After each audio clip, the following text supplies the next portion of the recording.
Thành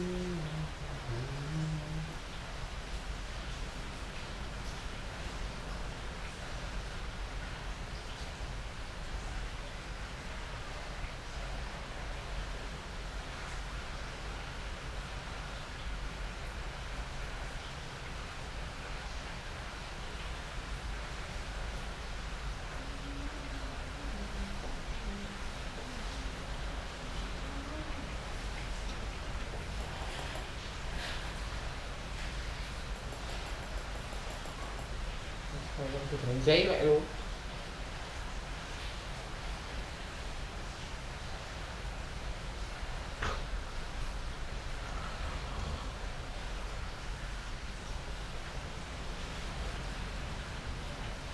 Chưa nó đi giáp hơi đấy, kiểu cũng chỉ năng của nó đâu rồi.